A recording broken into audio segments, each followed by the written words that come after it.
पूर्णिया के निर्दलीय सांसद पप्पू यादव इन दिनों केंद्र सरकार पर लगातार हमलावर हैं। कई मुद्दों को लेकर वो लगातार सरकार पर हमला कर रहे हैं। इन्हीं कई मुद्दों को लेकर के आज पटना के निजी आवास पर वो संवाददाता सम्मेलन का आयोजन कर रहे हैं। आइए देखते हैं पप्पू यादव। जब हम अपनी सरकार के विरोध में हम आंदोलन कर रहे हैं, हमारी सरकार वहां पर सीआईडी में दे दी। हमारी सरकार वहां 4 जेएसएस के लोगों पर को बुला लिया कि तुम जवाब दो। हमने कह दिया कि हम वार्ता करेंगे। बच्चे के पास मंत्री गए, हमारे मुख्यमंत्री ने कहा कि घर आने दो। बेंगलोर में हमारे मुख्यमंत्री बच्चों के पास जाके मिले। तुम क्या किए? तुमने पूरा का पूरा रण क्षेत्र बना दिया, पूरा देश को रण क्षेत्र बना दिया। AK-47 आपने कहा कि हमने गोली नहीं चलाई दिल्ली में पेंटागन से, और वो बेटी कह रही है कि मुझे सीधे टारगेट करके मारा गया, और उन्होंने पूरा फेस दिखाया। फिर इसका जवाब कौन देगा? लेकिन आप डायलूट कर रहे हैं। आप कह रहे हैं कि सदन चलने दीजिए। हम सदन चलाना चाहते हैं, हमारे नेता। वो कह रहे हैं कि आप जवाब दे दीजिए, चर्चा हो जाए। वो कह रहे हैं मंदिर पे चर्चा हो जाए, और आप कह रहे हो कि महिला बिल तो कांग्रेस का सबसे महत्वपूर्ण बिल था। सोनिया गांधी जी ने इस महिला बिल को पास करवाई थी। 2023 में कांग्रेस के समर्थन से यह महिला बिल पास करवाया गया। 3 साल से नरेंद्र मोदी जी इस महिला बिल को पास नहीं कर। 3 साल क्यों? जो महिला बिल पास हो गया, किरण रिजिजू जी इस बात को जानते हैं, फिर आप दिग्भ्रमित क्यों कर रहे? हमारे नेता आपसे बार बार पूछ रहे हैं, परिसीमन में महिला बिल की क्या जरूरत है और परिसीमन का तरीका क्या होगा? पहले आप सभी विपक्ष से बात करिए। आप डायलूट कर रहे हैं। आप 23 में जो महिला बिल पास हो गया, राष्ट्रपति जी के हाथ से पास हो गया, उसको आप एक्सक्यूट क्यों नहीं कर रहे? सवाल है मंदिर, सवाल है बच्चे, सवाल है उड़ीसा का पेपर लीक, सवाल है महाराष्ट्र का पेपर लीक, सवाल है उत्तराखंड का पेपर लीक, सवाल है पंजाब का पेपर लीक, सवाल है राजस्थान का पेपर लीक, सवाल है झारखंड का पेपर लीक, और आप उसको डायलूट करते जा रहे हैं। हमारे बच्चे की जिंदगी तबाह कर रहे हैं। पूरा आंदोलन के बाद बजरंग दल और विश्व बंधु परिषद को आप बेटियों को के साथ छेड़खानी करने की आजादी दे दी है, मारने की आजादी दे दी है। लोकतंत्र खत्म हो रहा है, और आप हर दिन पप्पू यादव को मारना चाहते हैं। हर दिन पूरा देश का लगभग साधु संत, जितने साधु संत, वो सब पप्पू यादव के साथ खड़े। टोटल आपको आश्चर्य होगा, एक भी साधु संत आप उठा करके देखेंगे, देखिए ये साधु क्या बोल रहे, आपको आश्चर्य होगा। आप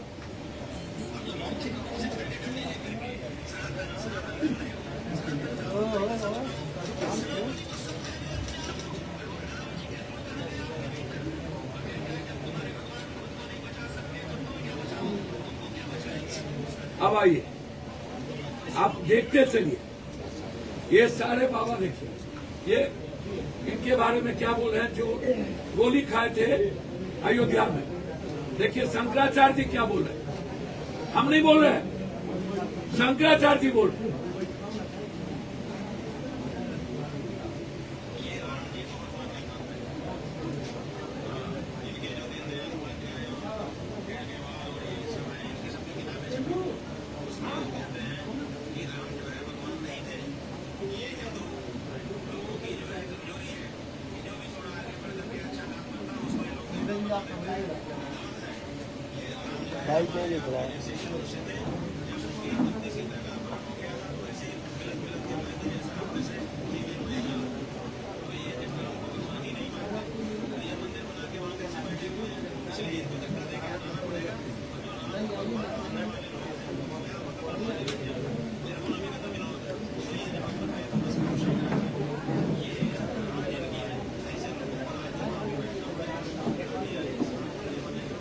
एक नहीं भैया, जितने आप उठाओगे, ये बाबा क्या बोल रहे हैं, ये बाबा क्या, ये लोग क्या बोल रहे हैं। जितने बाबा हैं, क्या किताब में लिखा था भैया सावरकर ने?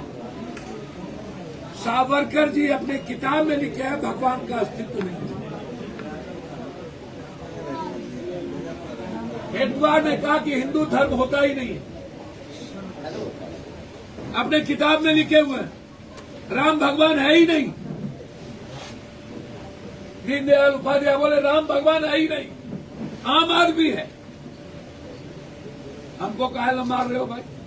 हम तो गोविंद गिरी काल नेमी सन, जो काल नेमी रावण, विद्वान रावण ने वेशभूषा पहन के मां सीता का हनन किया था, उस तरह आज राम के झंडे का, राम पूरे देश के आस्था का, सनातनियों के विश्वास का हरण किया। हम उस काल नेमी बाबा का हम वेश धारण करके रूपांतरण किया और पूरी दुनिया को बताए कि हमें सनातनियों को बचाना है। हम सनातन की संस्कृति, सनातन में सबके साथ सबको लेके चलने वाली जो विचारधारा है, ना कोई दलित, ना कोई बैकवर्ड, ना कोई फॉरवर्ड, ना कोई जाति, ना कोई धर्म, हम सब के सब सनातनी, उसको लेकर के पप्पू यादव का रूपांतरण था। नेहा जैसी लाखों बेटी लड़ रही है नीट और बच्चों के भविष्य के मुद्दों को लेकर, तो आप दोनों मुद्दों पर मार रहे हो, मेरी बेटी को भी मार रहे हो, सबको मार रहे हो। इसीलिए जब तक जवाब नहीं देंगे गृह मंत्री जी, नरेंद्र मोदी जी चंदा चोरी पर और परिसीमन के पहले महिला आरक्षण बिल जो देश में हमारे आदरणीय नेतृत्व, हमारी मां के तरह सोनिया गांधी जी और इंडिया गठबंधन के पूरी सहमति से पास हुआ था, उसको लागू नहीं करोगे तब तक आपकी मंशा है सदन नहीं चलने देना। और हम लोग की मंशा है सदन चलाकर सनातन और 100 करोड़ सनातन में विश्वास रखने वाले, राम में, शिव में, नानक में, बुद्ध में, कबीर में, कृष्ण में, राम रहीम में जो विश्वास रखने वाले लोग हैं, उनके विश्वास को जिंदा रखना। इसीलिए सोमवार से जो इनकी चालाकी है वो दिग्भ्रमित नहीं होगी। पहले आप पेपर लीक पर, लाठी गोली पर, बच्ची के टॉर्चर पर और लगातार जो जुर्म कर रहे हो पूरे देश के बच्चे और बच्चियों पर, उस पर आपको जवाब देना पड़ेगा। इन चंपत राय, गोविंद गिरी, नृपेंद्र गुप्ता को आपने क्यों बनाया? आप संतों को राम ट्रस्ट की जिम्मेदारी कब दोगे? जब तक संत को, शंकराचार्य को जिम्मेदारी नहीं दोगे तब तक लगातार विपक्ष अपनी आवाज को उठाता रहेगा। एक दूसरा बिहार से जुड़ा सबसे बड़ा मुद्दा वह मुद्दा है जो एग्जीक्यूटिव इंजीनियर की हत्या हुई।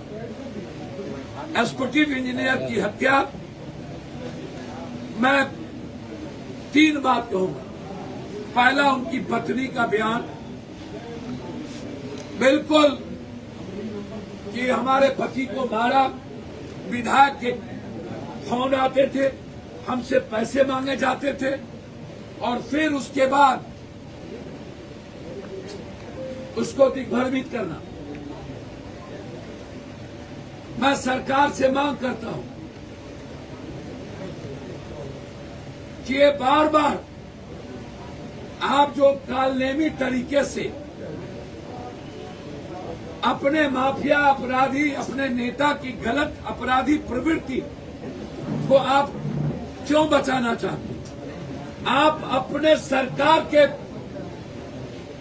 में जो अपराधी है उसको क्यों बचाना चाहते हो? एग्जीक्यूटिव इंजीनियर की हत्या कंप्लीट रूप से बड़ी साजिश है और उसमें 3 से 4 लोग हैं। पोस्टमार्टम में कई जगह चोट है। एक ड्राइवर, किस आधार पर ड्राइवर को आप कहोगे? ना तो ड्राइवर का कन्वर्सेशन है, ना तो टेलीफोन का कोई आदान प्रदान है, ना एक ड्राइवर गाड़ी नदी में गिरा करके वो मार सकता है अकेले, और अकेले किसी को नहीं मार सकता।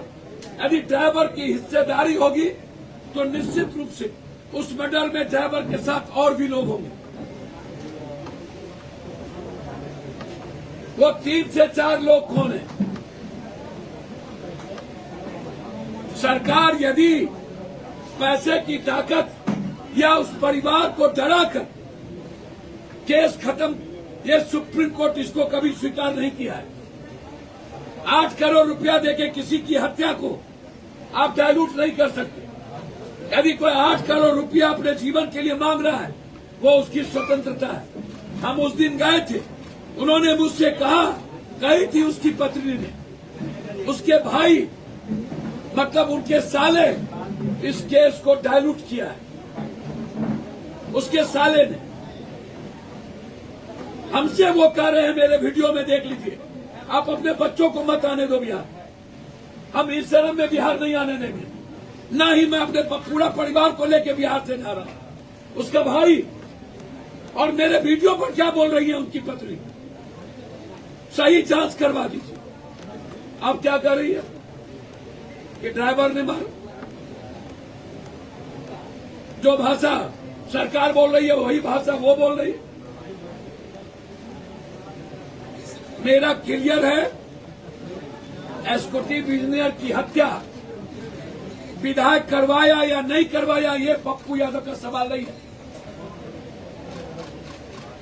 पहले विधायक का नाम उनकी पत्नी ने ली प्रेमा फैसी में, और आप 1 घंटे के अंदर आपने यह कैसे कह दिया कि ड्राइवर ने मार दिया?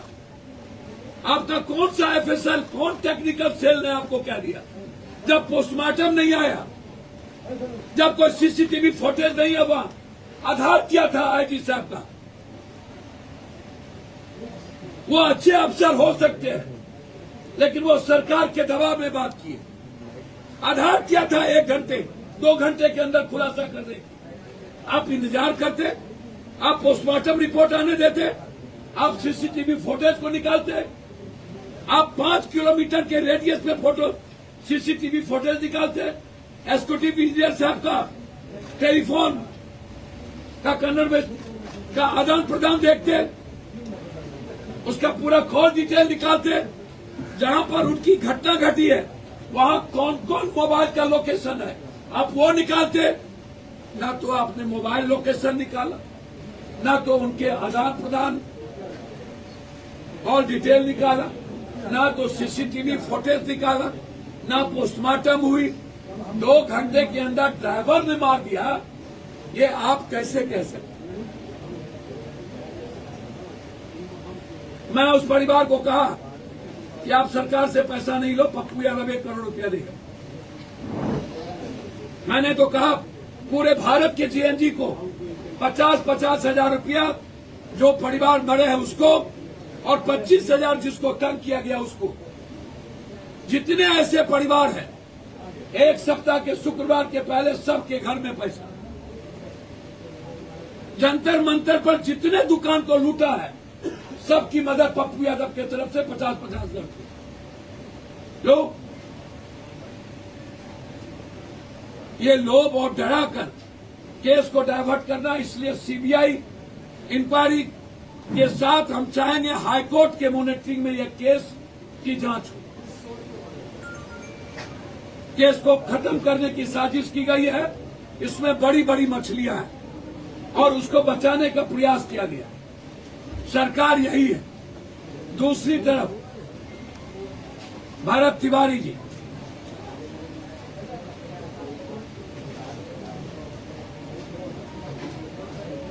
मैं सरकार से पूछना चाहता हूं, जब आप 1 रुपया भरत तिवारी के परिवार को दिए नहीं, मेरा चैलेंज है कि भरत तिवारी के किस अकाउंट में, शहीद भरत तिवारी के अकाउंट में 50 लाख रुपया डाला गया। लगातार उस परिवार को तंग करने की प्रवृत्ति, कभी मनोज तिवारी, कभी एक नवसिखुए राजनीतिक व्यक्ति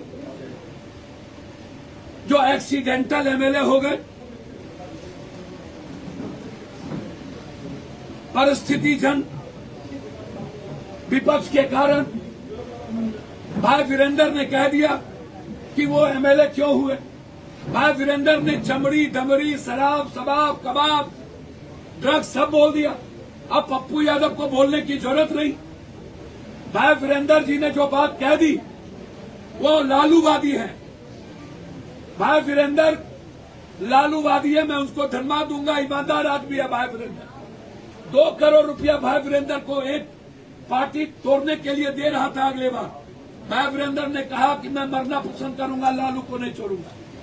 और यदि भाई वीरेंद्र ने कहा यादव मुसलमान का वोट डायलूट क्यों हुआ, क्यों गए, और वो नवसिखुए कभी नीच के बच्ची के साथ धुरतई दुष्टई, कभी भरत के परिवार ने तो कहा हमको इस्तेमाल किया गया, हमको बुलाया गया और कह दिया हमसे मिलने आए, 1 रुपया मदद तक नहीं की, फिर हमारा फोन तक नहीं उठाया।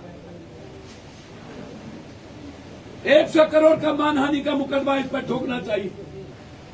किस आधार पर शहीद परिवार को, परशुराम के खानदान का ये संस्कार नहीं है पैसा लेने का? मैं नहीं मानता। शहीद के परिवार को उन्होंने गद्दार कहा है, ये बिल्कुल गलत है।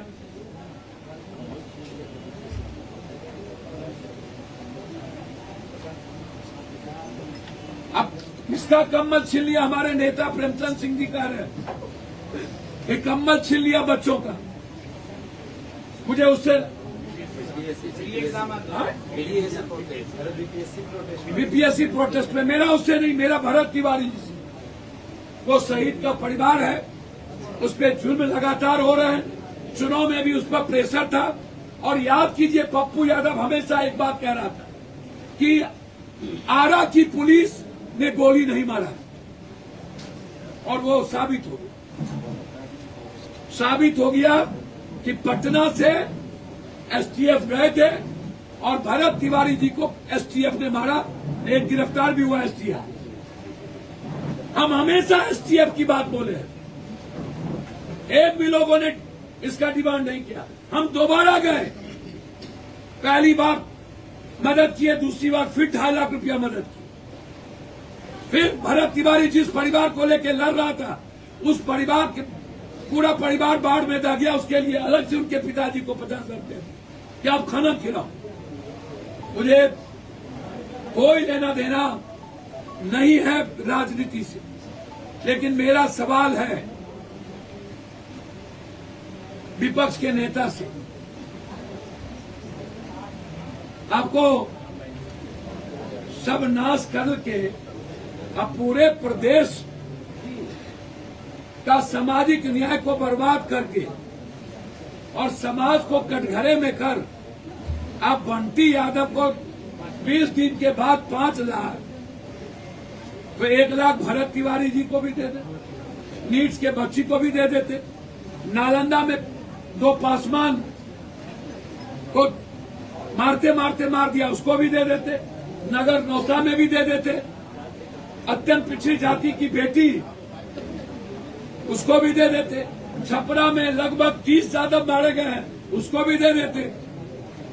कितना दिन ये दुष्टई प्रवृत्ति वाला राजनीति कीजिएगा? ये कौन सा राजनीति है? आपको नीट्स की बच्ची नजर नहीं आई? दिल्ली में, पटना में और भी लोग डेथ किए, वहां नजर नहीं आया? और भी एक यादव की बेटी सिटी में मरी, वहां नजर नहीं आया? कितने बच्चे मरे, वहां नजर नहीं आया? संजय मुखिया जी का मर्डर हो गया, वहां नजर नहीं आया? आप गए तक नहीं। ऐसे ही विपक्ष के कारण आज ये बहरूपिया जैसे लोगों का एक्सीडेंटल उदय हुआ, और वो अपने को ईमानदार कहता है। मैं इसके एक एक रुपये के बारे में बहुत जल्द खोलूंगा। ये पैसे कहां से लाए, कहां से कमाए 15 तारीख के बाद। इसीलिए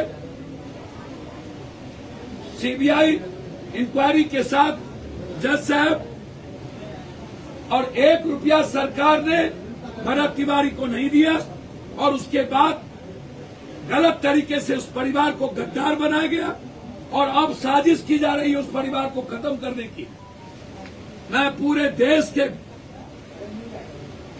उस वर्ग समाज से कहूंगा, आप अपने इतिहास को समझिए और इसकी लड़ाई लड़िए। अंत में मेरा बिल्कुल आग्रह है कि पूरा बिहार रक्त चरित रक्तपात हो चुका है। पूरा बिहार सामूहिक बलात्कार के हिस्से में डूब चुका है। एक तरफ से इसीलिए सरकार प्रेशर की राजनीति ना करे, डराने की राजनीति ना करे। सत्ता पक्ष और विपक्ष दोनों एक हो चुके हैं।